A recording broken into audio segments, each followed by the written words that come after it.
إن الله وملائكته يصلون على النبي يا أيها الذين آمنوا صلوا عليه وسلموا تسليما اللهم صل سيدنا مولانا محمد وعلى آله مولانا محمد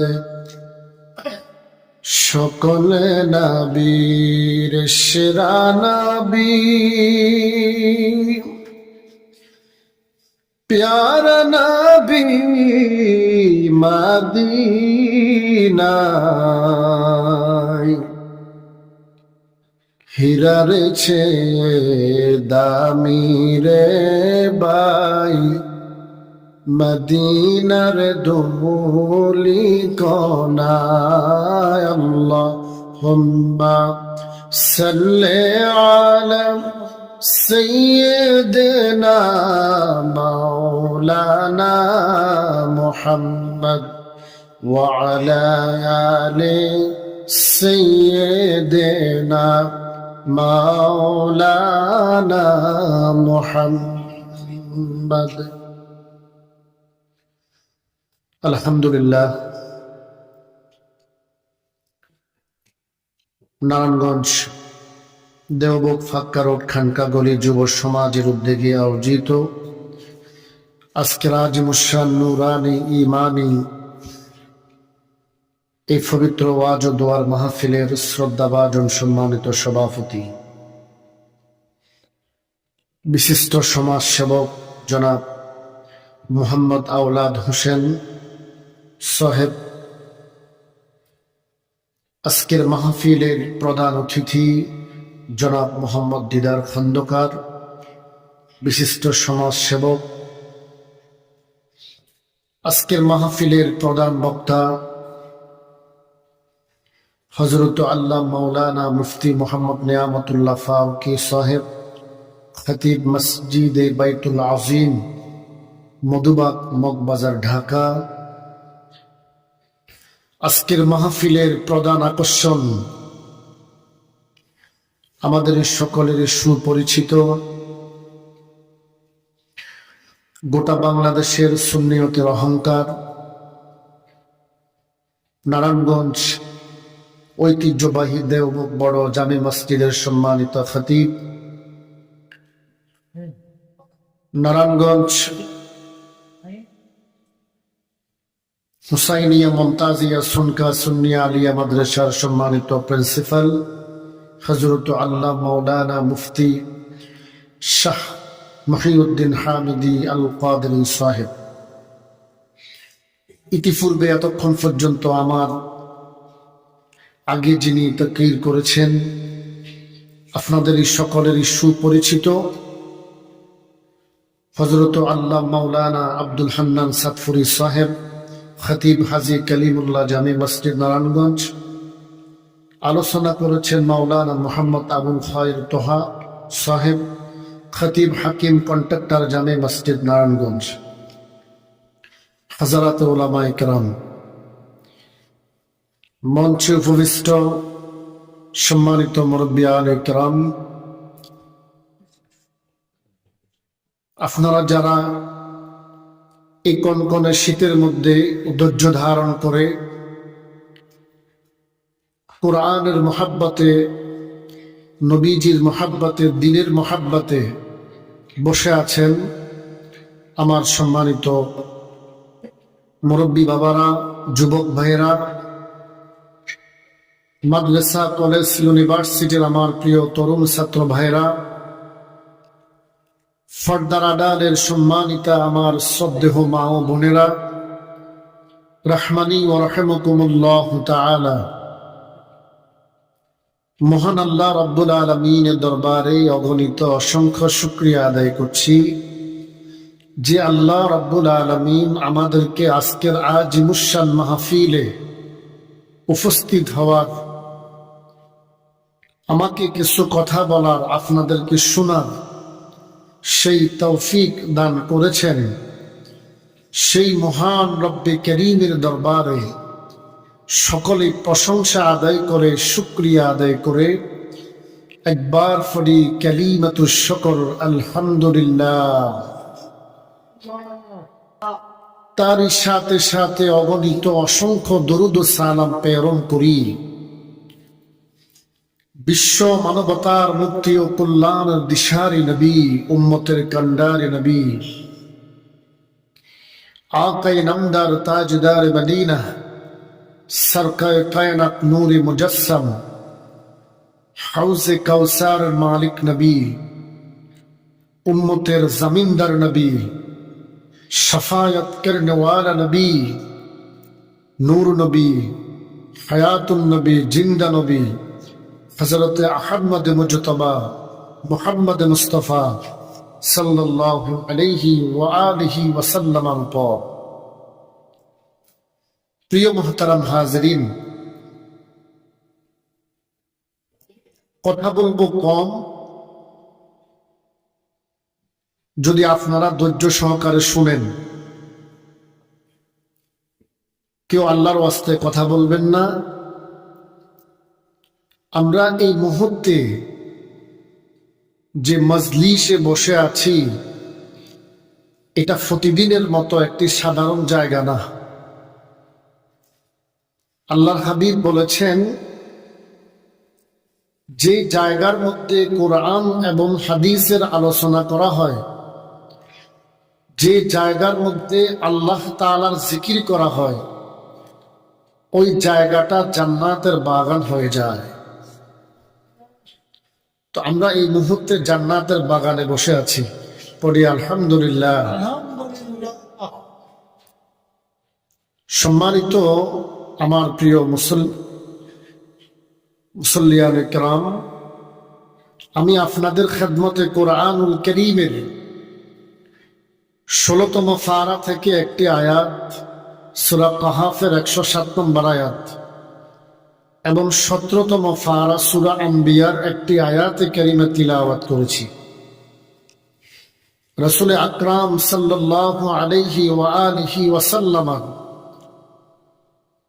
পবিত্র হাদিসে পাক থেকে একটি হাদিসের অংশ তিলাওয়াত করেছি। সে আলোকে কিছু কথা বলবো। আমা তাওফীক ইল্লা বিল্লাহ, সুবহানাকা লা ইলমা লানা ইল্লা মা আল্লামতানা ইন্নাকা আনতাল আলীমুল হাকীম। রব্বি জিদনি ইলমা, ক্বালা রব্বি ইশরাহ লি সাদরি ওয়া ইয়াসসির লি আমরি ওয়াহলুল উকদাতাম মিন লিসানি ইয়াফকাহু কওলি। আমার সময় হলো যখন আমাদের প্রধান আকর্ষণ আল্লামা মুফতি শাহ মোহাম্মদ মহিউদ্দিন হামিদি হুজুর স্টেজে উঠবেন, আমি আমার আলোচনা ছেড়ে দিব ইনশাআল্লাহ।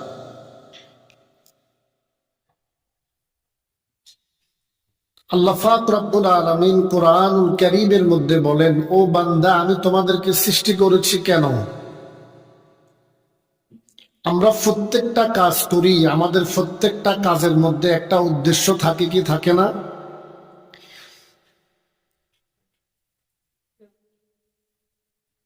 আল্লাহ পাক রব্বুল আলামিন আমাদেরকে সৃষ্টি করেছেন, এটার মধ্যে একটা উদ্দেশ্য আছে। কি আছে ভাই? উদ্দেশ্য আছে। তো উদ্দেশ্যটা কি? আল্লাহ পাক রব্বুল আলামিন কোরআনুল কারীমের মধ্যে বলেন, আমি আমার খুতবাতে যে আয়াতটা পড়েছি, আল্লাহ পাক বলেন, ওয়া মা খালাকুতুল জিন্না ওয়াল ইনসা ইল্লা লিয়াবুদুন।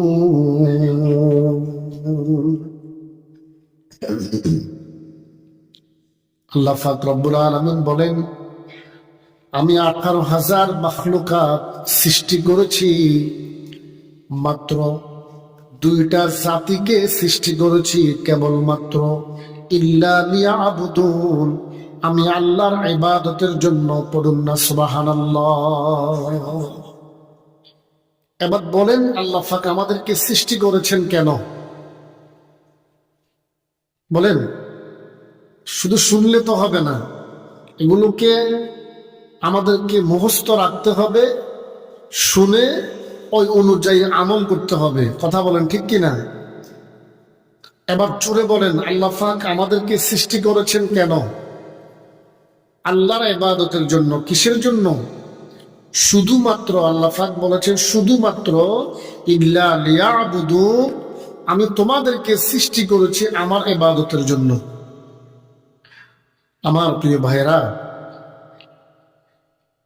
তাহলে যেহেতু আল্লাহ পাক আমাদেরকে ইবাদতের জন্য সৃষ্টি করেছেন, তো আমরা কি শুধুমাত্র সারাক্ষণ ইবাদত করি না নিজের কাজও করি? যারা চাকরি করে ওটা নিজের জন্য না, যারা ব্যবসা করে এটা নিজের জন্য না। শুধু আমরা আল্লাহর ইবাদত করি না, আমরা বিভিন্ন সময় বিভিন্ন কাজে জড়িত আছি কি নাই? জোরে বলেন আছে কি নাই?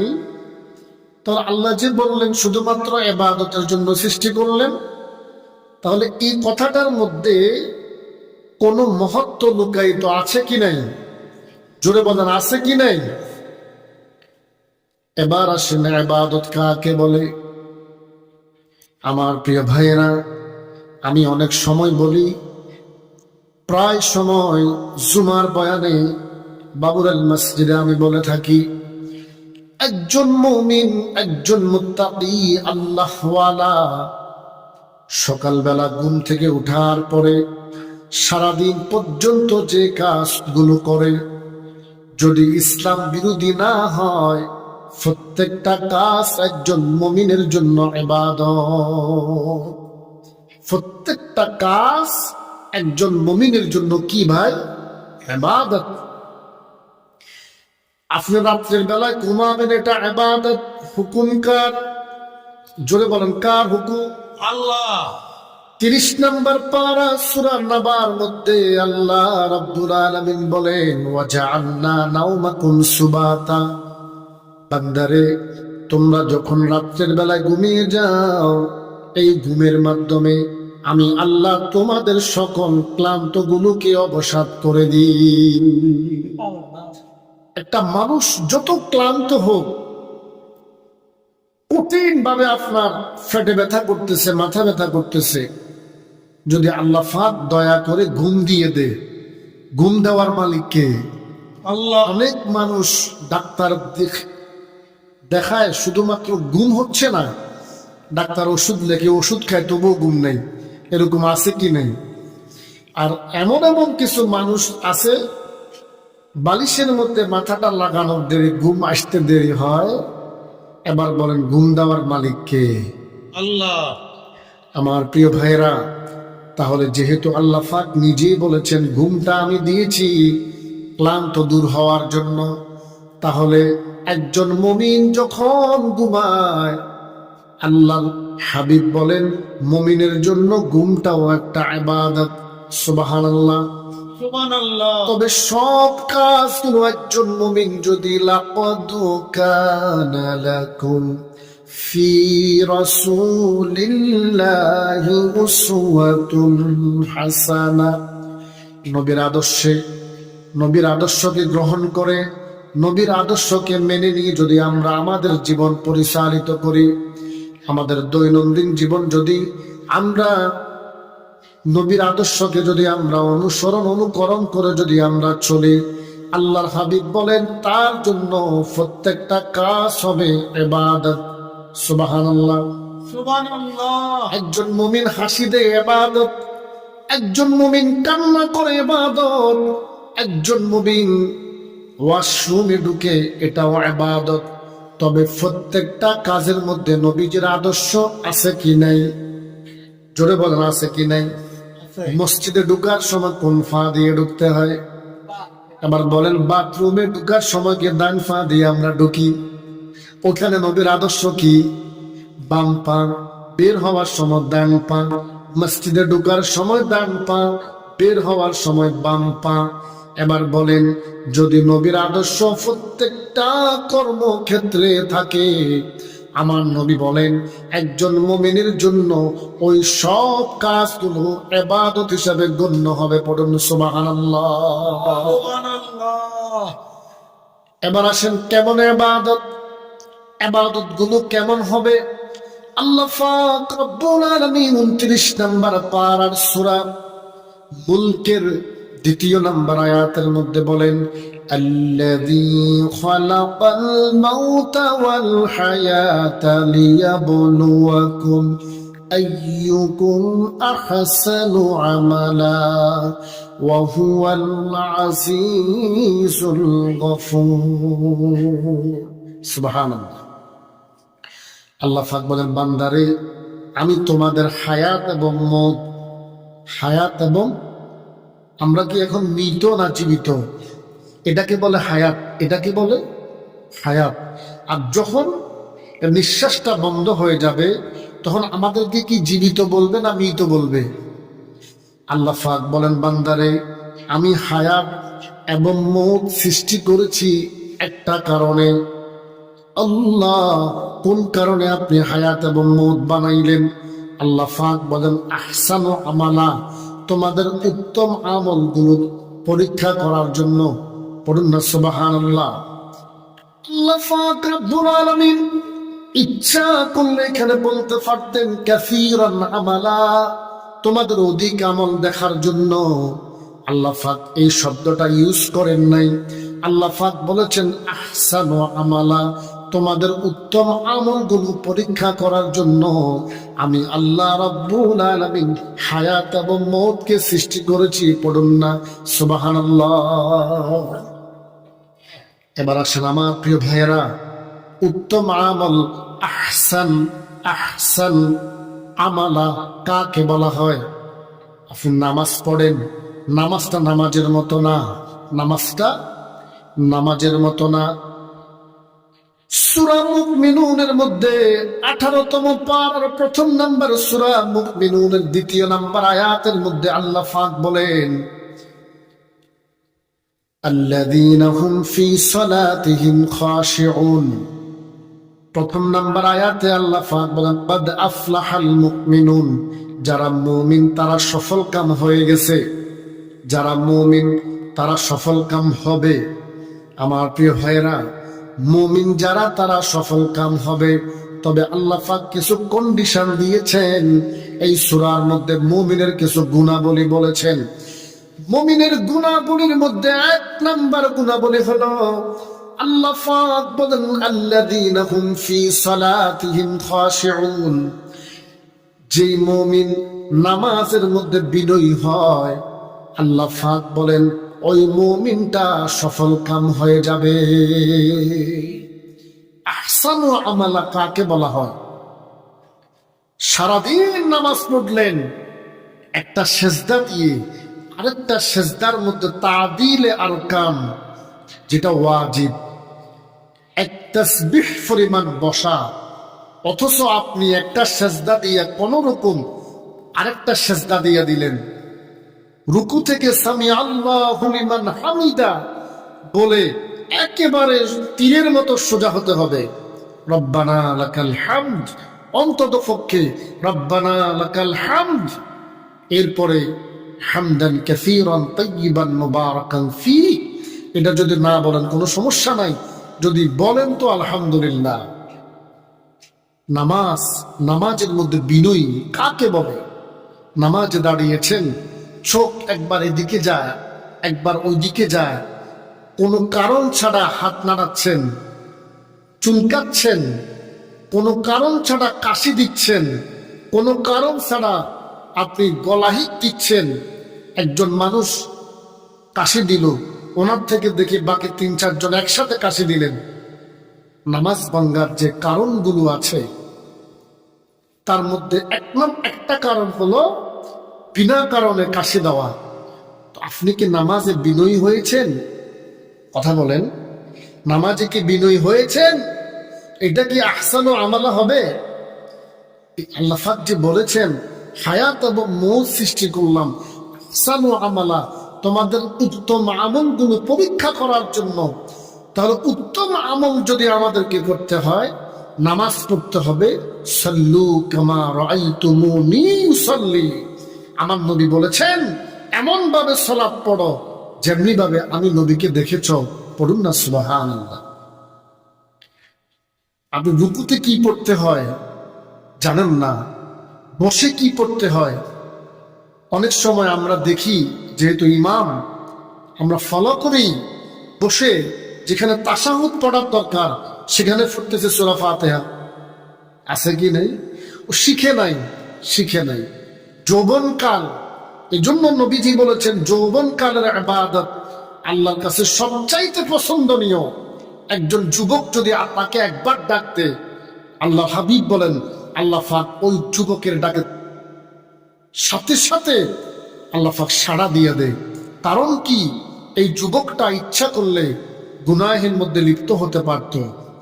এই যুবকটা ইচ্ছা করলে মসজিদে না এসে সে সিনেমা হলে যেতে পারত, কিন্তু আল্লাহকে ভয় করে, ইত্তাকুল্লাহ, আল্লাহর ভয় কলবের মধ্যে ধারণ করে ইবাদতে মগ্ন। এই জন্য আল্লাহ হাবিব বলেন যুবক যখনই আল্লাহকে ডাকতে সাথে সাথে আমার রব সাড়া দে। পড়ুন না সুবহানাল্লাহ। সুবহানাল্লাহ। তাহলে আমরা নামাজটা যদি বিনয়ী হয়, এই আহসানু আমালা আল্লাহ পাক পরীক্ষা করার জন্য হায়াত এবং মওত বানালেন।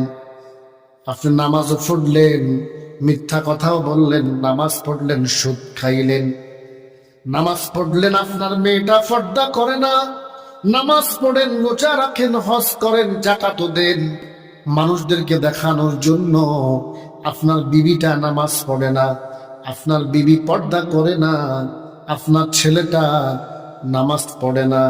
আপনি শুধু নামাজ নিজেই পড়লেন, কিন্তু নামাজটা প্রতিষ্ঠা করার জন্য আল্লাহ পাক বলেছেন নামাজ কায়েম করার জন্য।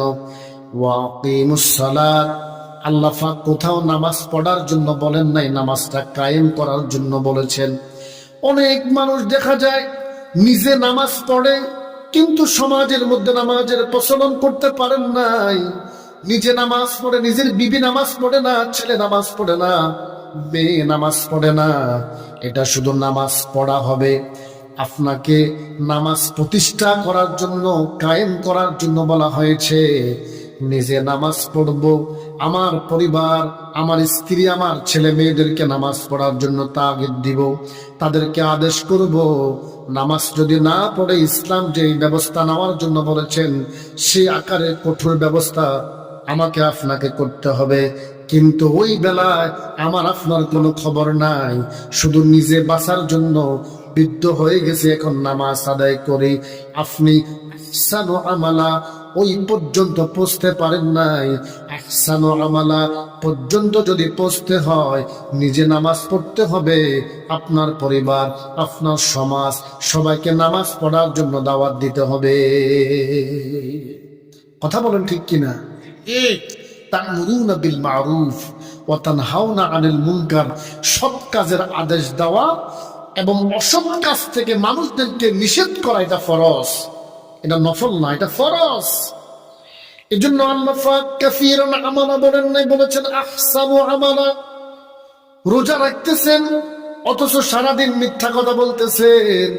আল্লাহর হাবিব বলেন যে ব্যক্তি রোজা রেখে মিথ্যা কথা বলল, সামনে রমজান মাস আসতেছে, নবীজি বলতেছেন ওই আমার উম্মতটা সারাদিন শুধু উপবাস থাকা হবে, রোজা রাখার দ্বারা তার কোনো ফায়দা হবে না। আপনি আহসানু আমালা পর্যন্ত পৌঁছতে পারেন নাই। আহসানু আমালা বলা হয়, আল্লাহ পাক কোরআনে বলেছেন ওয়ামা উমিরু ইল্লা লিয়াবুদুল্লাহা মুখলিসিনা লাহুদ্দিন। এমন ভাবে মুখলেসের নিয়তে, ইখলাসের নিয়তে আমাদেরকে আমল করতে হবে। আমার আমলটা কেবলমাত্র আল্লাহ রাব্বুল আলামিনের জন্য। কার জন্য? এজন্য আল্লাহ পাক বলেন, ইন্না সালাতি ওয়া নুসুকি ওয়া মাহইয়ায়া ওয়া মামাতি লিল্লাহি রাব্বিল আলামিন। বান্দারে, নিশ্চয়ই আমার নামাজ, আমার কোরবানি, আমার হায়াত, আমার মত সব কিছু আল্লাহ রাব্বুল আলামিনের জন্য। কার জন্য? এটাকে বলা হয় ইখলাস। এটাকে বলা হয় কি ভাই? ইখলাস। ইবাদত হবে কেবলমাত্র কার জন্য?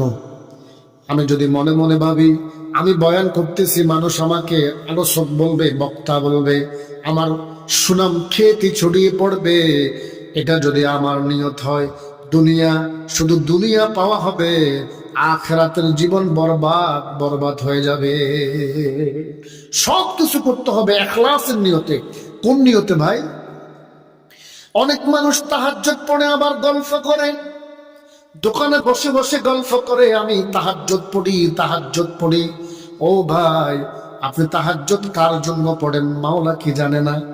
মাওলা কি দেখে না? মানুষদেরকে বলার দরকার কি? আল্লাহর জন্য যদি হয় ইবাদত, তাহলে কোন মানুষকে দেখানোর জন্য না, আল্লাহকে খুশি করার জন্য, আল্লাহর রিজাবান্দি হাসিল করার জন্য যদি ওই নিয়তটা থাকে। এজন্য সহিহ বুখারীর প্রথম হাদিস হলো, ইন্নামাল আ'মালু বিন্নিয়াত ওয়া ক্বালা রাসূলুল্লাহ সাল্লাল্লাহু আলাইহি ওয়াসাল্লাম। নিয়তের উপর অনেক কিছু নির্ভর করে। নিয়ত যদি আপনার খারাপ হয়, স্বচ্ছ না হয়, নিয়তের মধ্যে যদি কোনো ভেজাল থাকে, ওই ইবাদত দ্বারা শুধুমাত্র দুনিয়া হাসিল করা হবে, আখিরাতের জীবন জিরো হয়ে যাবে, জিরো হয়ে যাবে। আল্লাহর হাবিব হাদিসে পাকের মধ্যে বলেন, হাসরের ময়দানে আল্লাহ পাক কিছু নামাজি ব্যক্তিদেরকে ডাক দেবেন, ও নামাজিরা, কেন নামাজ পড়েছিলা? নামাজিরা বলবে, আল্লাহ আপনাকে খুশি করার জন্য। আমার আল্লাহ বলবেন, না না, আমাকে খুশি করার জন্য না, তুমি নামাজ পড়েছো মানুষদেরকে দেখানোর জন্য। ও ফেরেশতারা, জাহান্নামের দিকে নিয়ে যাও। আল্লাহ পাক দানশীল ব্যক্তিকে ডাক দিবে, ও দানবীর, তুমি কেন দান করছিলা? বলে, আল্লাহ আপনাকে খুশি করার জন্য দান করেছি। আমার আল্লাহ বলবেন, বান্দারে, আমাকে খুশি করার জন্য তুমি দান করো নাই, দান করেছো তোমাকে মানুষ দানবীর বলার জন্য। ও ফেরেশতারা, জাহান্নামের দিকে নিয়ে যাও। এবার বক্তাকে ডাক দিব, ও বক্তা, কেন বক্তাগিরি করেছিলা? বলে, মাওলারে দ্বীনের দাওয়াত দেওয়ার জন্য, আপনাকে খুশি করার জন্য। আমার আল্লাহ বলবেন, বান্দারে, না না না, তুমি এই জন্য বক্তাগিরি করো নাই, তুমি বক্তাগিরি করেছো তোমার বাহা বাহা পাওয়ার জন্য। দুনিয়াতে পেয়ে গেছো, ও বান্দা, এখন আর তোমার জন্য কিছু বাকি নাই, জাহান্নামের দিকে চলে যাও। নাউজুবিল্লাহ। তাহলে সব কিছু, সব ইবাদত হবে কার জন্য? আল্লাহর জন্য। আহসানু আমালা, আহসানু আমালা যদি আমাদের উত্তম আমলগুলো পরীক্ষা করার জন্য আল্লাহ পাক হায়াত এবং মওত সৃষ্টি করেছেন। এবার বুঝে থাকলে বলেন, আমরা ইবাদত গুলো করব মানুষদের বাহার জন্য না, মানুষদেরকে দেখানোর জন্য না, সব কিছু করব একমাত্র আল্লাহকে খুশি করার জন্য। ঠিক আছে ইনশাআল্লাহ? ঠিক আছে। এবার বলেন, আল্লাহ পাক আমাদেরকে সৃষ্টি করেছেন কেবলমাত্র তার ইবাদতের জন্য। আল্লাহর হাবিব বলেন, একজন মুমিন চাকরি করে, সেটাও ইবাদত। একজন মুমিন ঘুমায়, সেটাও ইবাদত। একজন মুমিন একটা সময় 24 ঘন্টার মধ্যে যা যা করে সব কিছু যদি নবীর আদর্শ অনুসরণ অনুকরণ, ওই মতে ওই পথে করা হয়, সব কিছু একজন মানুষের জন্য ইবাদত।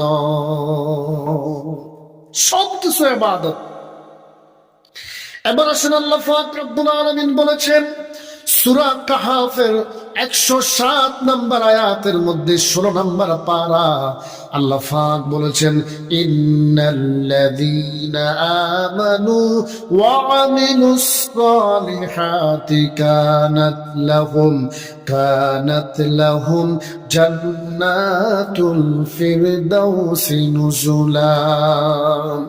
আল্লাহ পাক রব্বুল আলামিন বলেন, নিশ্চয়ই যারা ঈমান গ্রহণ করে, ঈমান গ্রহণ করার পরে যারা আমলে সালিহা করে, অর্থাৎ নেক আমল করে, আল্লাহ পাক বলেন আমি আল্লাহ তাদের জন্য প্রস্তুত রেখেছি জান্নাতুল ফেরদাউস। সুবহানাল্লাহ সুবহানাল্লাহ বলে সুপরিচিত। আমি অধম যার মাধ্যমে নারায়ণগঞ্জের আলো দেখেছি, যার মাধ্যমে আমার খেদমত করার সুযোগ হয়েছে, আমার প্রাণ প্রিয় ফিতৃতুল্য শ্রদ্ধেহ হুজুর হযরত আল্লাহ মাওলানা মুফতি শাহ মহিউদ্দিন হামিদি আল কাদরি সাহেব হুজুর কেবলা আমাদের মাঝে উপস্থিত হয়েছেন। পড়ি আলহামদুলিল্লাহ। আলহামদুলিল্লাহ। শেষ করুন। তো আমাদের আজকের মাহফিলের প্রধান বক্তা চলে আসছে। তো আসলে আমরা তো স্থানীয় মানুষ, বাবুরাল মসজিদে গেলে জুমাতে আমাকে দেখবেন। তো আমার হুজুরও দেওবন্দ বড় মসজিদে আছেন। আজকে যিনি আমাদের মেহমান নিয়ামতুল্লাহ ফারুকি মুফতি মাওলানা মুহাম্মদ নিয়ামতুল্লাহ ফারুকি সাহেব হুজুর এসেছেন। হুজুর আলোচনা করবেন, আপনারা শুনবেন। তো আমি আর দীর্ঘায়িত করলাম না। আমার শেষ কথা হলো, আমরা ইবাদত বন্দেগী যত কিছু করি কার জন্য? আল্লাহর জন্য। তো আল্লাহ পাকের হাবিব বলেন জান্নাতের 100টি স্তরের মধ্যে সর্বশ্রেষ্ঠ সর্ব উৎকৃষ্ট মাকাম যেটা, সেটা হলো জান্নাতুল ফেরদাউস। নবীজি বলতেছেন তোমরা যখন দোয়া করো, আল্লাহর কাছে যখন জান্নাত চাইবা, বলবা আল্লাহ জান্নাতুল ফেরদাউস আমাদেরকে নসিব করো মাওলা। সুবহানাল্লাহ সুবহানাল্লাহ। সুবহানাল্লাহ। সে জান্নাতুল ফেরদাউস আল্লাহ পাক দিবে যে আমল করলে। ইন্নাল্লাযীনা আমানু ওয়া আমিলুস সালিহাত। আচ্ছা, ওয়া আমিলুস সালিহাতের মধ্যে আল্লাহ পাককে নির্দিষ্টভাবে শুধু নামাজ, এখানে নামাজের কথা বলছে, রোজার কথা বলছে, হজের কথা বলছে, যাকাতের কথা বলছে, শুধু বলেছেন ওয়া আমিলুস সালিহাত। তো ওয়া আমিলুস সালিহাত কাকে বলা হয়? একজন মুমিন নবীজির আদর্শে যত আমল করে সব আমলগুলোকে বলা হয় আমলে সালিহা। এই আমলে সালিহা করলে আল্লাহ পাক বলেন আমি আল্লাহ তাকে জান্নাতুল ফেরদাউস দান করব। আল্লাহ পাক আমাদের সকলকে ঈমান মজবুত রেখে আমলে সালিহা, আখলিস দীনাকা ইয়াকফিকাল আমালুল কালিল। হাদিসে নবীজি বলতেছেন আমল কম হোক, যদি আমলটা যদি পরিশুদ্ধ হয়, আমলটা কি হয় ভাই? পরিশুদ্ধ হয়। আমলটা যদি আল্লাহর খুশির জন্য হয়, অল্প আমল যথেষ্ট। আর আমলের অভাব নাই, কিন্তু আমলের মধ্যে এখলাস নাই, কোনো লাভ হবে না।